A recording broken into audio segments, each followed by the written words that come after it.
Semua yang ada pada kita ini adalah titipan Allah yang tiba saatnya datang semuanya akan dia ambil.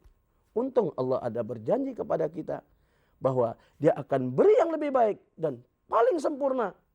Yang dia janjikan bukan di dunia tapi justru di akhirat. Makanya dengan tauhid tadi kita melihat langit yang Allah ciptakan. Alam yang begini luas Allah ciptakan. Semuanya Allah bisa ciptakan dari tidak ada menjadi ada, kita yakin. Apalah sukarnya kalau Allah kemudian menciptakan adanya akhirat.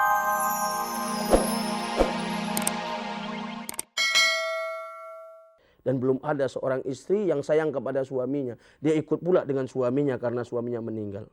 Bagaimanapun sedihnya, terpaksa dia harus merelakan yang meninggal itu untuk dikuburkan. Yang dengan setia mau masuk bersama dia dalam kubur hanyalah amal ibadahnya.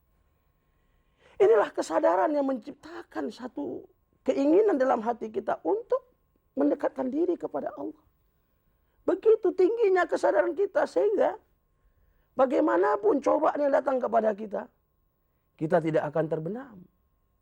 Atau adanya godaan-godaan sukses kita pun tidak akan kehilangan kontrol dan melayang terbawa arus, gak tahu kemana.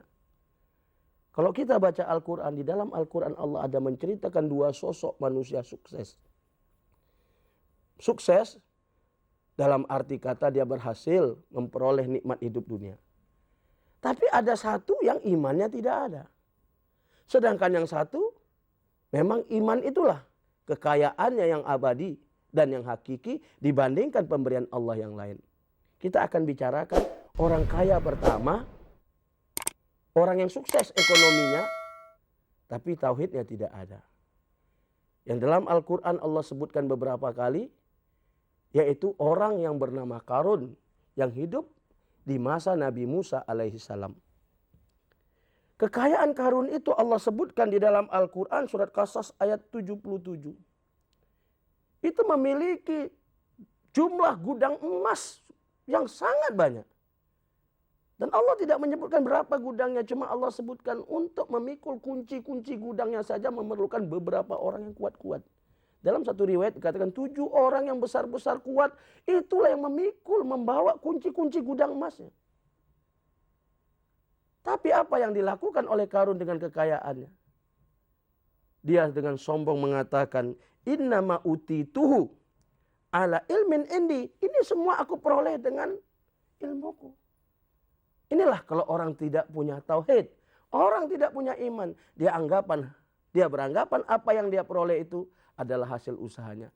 Dia lupa bahwa dia berusaha itu pun merupakan anugerah Allah Subhanahu wa taala. Bahkan bisanya kita menggoyang jari ini saja, ini biiznillah, adanya izin Allah Subhanahu wa taala. Berapa banyak orang yang punya jari tangan tidak dapat dia gerakkan, katanya lumpuh. Berapa banyak orang yang punya mata, kelihatannya wajar-wajar saja, ternyata dia tidak bisa melihat.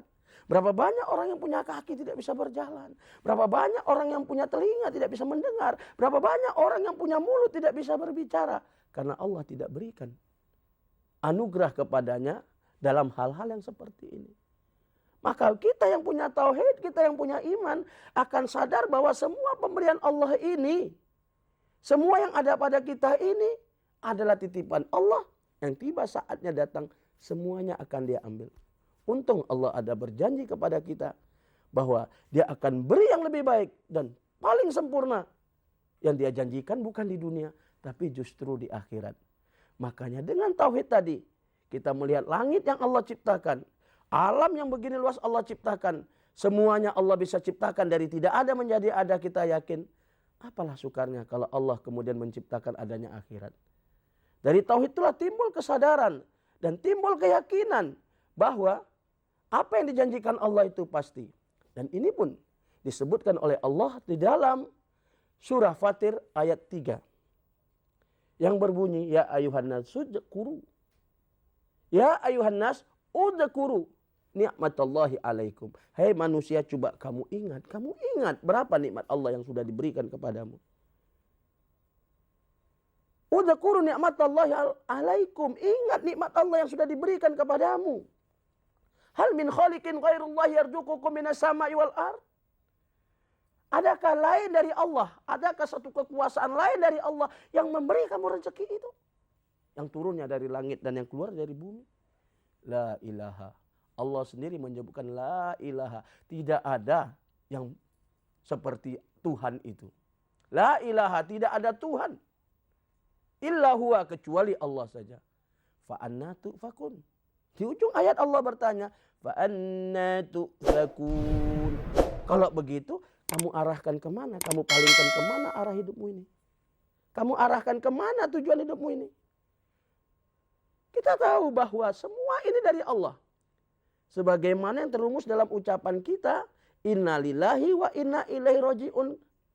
Kita sesungguhnya dari Allah, berada di alam Allah, dan sedang menuju kembali kepada Allah. Makanya sekarang kita tanya, lagi ngapain kita? Apa yang harus kita lakukan dalam kehidupan yang ternyata sangat pendek sekali menurut ukuran Allah? Mungkin kita merasa 60 tahun, 70 tahun, suatu masa yang panjang. Tapi bagi Allah itu sangat sekejap sekali. Bagi Allah itu sangat cepat sekali.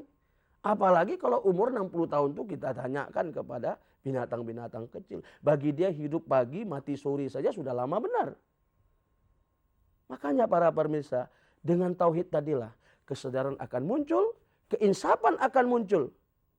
Bahwa hidup ini akan berakhir dan akan berganti dengan kehidupan lain. Dan ternyata kesadaran tadi dibimbing oleh Allah Subhanahu wa taala seperti yang difirmankannya dalam surah Ali Imran, kelanjutan dari surat yang kita baca tadi, yaitu ayat ke-192. Rabbana innaka man tudkhilin nar faqad ahzaitahu wa ma lizzalimina min ansor. Wahai Tuhan kami, ya Allah Tuhan kami, sesungguhnya orang-orang yang engkau lemparkan ke neraka kelak itulah yang orang yang engkau hinakan. Jadi kesadaran kita bahwa yang hina itu bukan orang yang jelek, yang hina itu bukan orang yang miskin. Yang hina itu bukan orang yang apa, yang hina itu bukan orang yang sakit, yang hina itu bukan orang yang cacat. Yang hina itu kelak kalau dia masuk ke neraka. Karena apa? Dia akan menderita abadi di sana. Sedangkan apa yang kita alami dunia ini kalau tidak baik itu adalah cobaan. Kalau menyenangkan itu pun ujian. Oleh karena itulah keinsapan yang lahir dari tauhid tadi.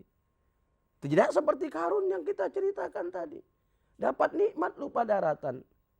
Sebaliknya ada satu orang lagi yang kami sebutkan tadi. Yang bernama Sulaiman. Nabi Sulaiman alaihissalam.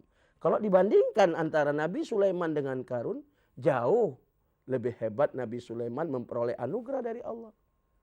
Ada 4 keistimewaannya yang dibandingkan orang lain ini tidak akan sesempurna beliau. Pertama, beliau sebagai rasul. Beliau pun sebagai raja. Beliau juga orang kaya. Dan beliau juga seorang ahli ilmu. Kalau bicara soal ahli bahasa, sampai sekarang belum ada bandingannya. Dan tidak pernah akan ada bandingannya. Sampai bahasa binatang aja Nabi Sulaiman tahu. Dia bisa berdialog dengan binatang. Kok soal kekuasaan, mana ada lawannya Nabi Sulaiman? Jin. Dan semua makhluk ini dia kuasai. Sehingga dia bisa memindahkan istana Raju Balqis dalam tempo sekejap mata. Itu diceritakan Allah dalam Quran. Dan sebagai orang iman kita yakin, percaya, sami'na wa ata'na. Kita yakin, kita percaya bahwa Allah tidak mendustai kita. Dan Allah tidak pernah punya hajat untuk mendustai kita. Cuma hati kita ini selalu dipergunakan setan untuk ragu-ragu terhadap apa yang diceritakan Allah kepada kita. Tapi walaupun Nabi Sulaiman mendapat anugerah begitu banyak. Apa kata beliau? Anda silakan baca dalam Al-Quran. Surat An-Naml ayat 40. Beliau mengatakan, hadza min fadli rabbi. Ini semua adalah karunia Tuhanku. Jabatanku ini karunia Tuhan. Aku sebagai raja karunia Tuhan ini karena pusaka dari bapakku, Nabi Daud. Harta-harta ini titipan Tuhan. Ilmu ini dipinjam Tuhan, tiba saatnya jangankan ilmu, harta, jabatan. Saya pun akan dicabut. Nyawa saya pun akan dicabut oleh Allah Subhanahu wa ta'ala. Ini kesadarannya. Makanya dia selanjutnya mengatakan, liya buluani aaskuru au akfur am akfur. Semuanya ini Allah berikan kepada aku untuk mengetes aku, untuk menguji aku. Aku ini akan menjadi seorang yang berterima kasih, bersyukur, am akfuru. Atau aku ini akan menjadi orang yang kafir nikmat. Lihat berdua nih. A askuru am akfuru.